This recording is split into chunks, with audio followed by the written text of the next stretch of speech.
এদের বাংলাদেশে একটা নেতা আছে আহলে কোরআন দাবিদারদের, বাংলাদেশে একটা কি আছে, এটা গত 6 মাস আগে আমার কাছে গেছিল, দেখছিলেন ভিডিওটা?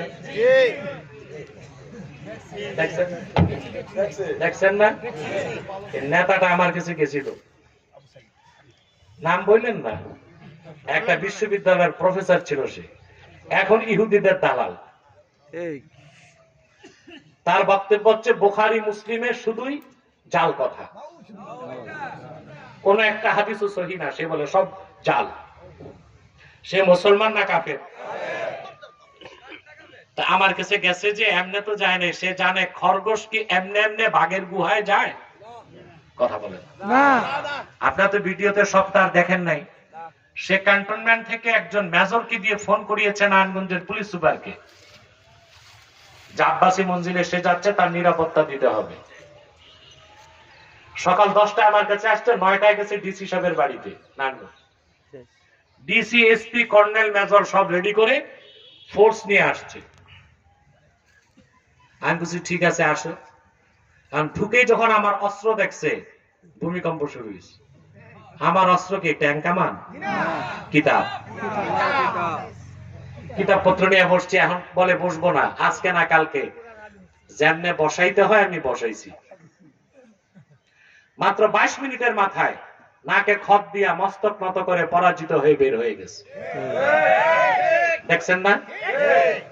এরা নিজের নাম রাখছে আহলে কোরআন। এরা কি আহলে কোরআন না আহলে শয়তান? ওরা একটা হাদিসও মানে না। কোরআনকে বিশ্বাস করতে হবে, ব্যাখ্যা নিতে হবে হাদিস থেকে। ঠিক আছে?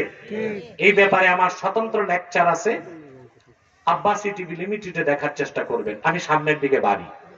তাহলে মুমিন হতে হলে পুরা কোরআনকে বিশ্বাস করতে হবে, সব সহিহ হাদিসকে বিশ্বাস করতে হবে, সব সুন্নতকে বিশ্বাস করতে হবে, তারপর 5 ওয়াক্ত নামাজ পড়তে হবে, আর আল্লাহর পথে খরচ করতে হবে। ঠিক কি না? একটা বিষয় যে বুঝি না, আল্লাহ বলছেন ওমা উনজিলা মিন ক্বাবলিক, মুহাম্মদ সাল্লাল্লাহু আলাইহি সাল্লাম আপনার পূর্বের নবীদের কাছে যে কিতাব এসেছিল ওগুলোকে বিশ্বাস করে। এখন ওগুলো বিশ্বাস করব কেমন করে? প্রশ্ন আসে। কথা বলেন। এই অংশটা যদি না বুঝেন তাহলে আবার খ্রিস্টানদের খপ্পরে পড়বেন।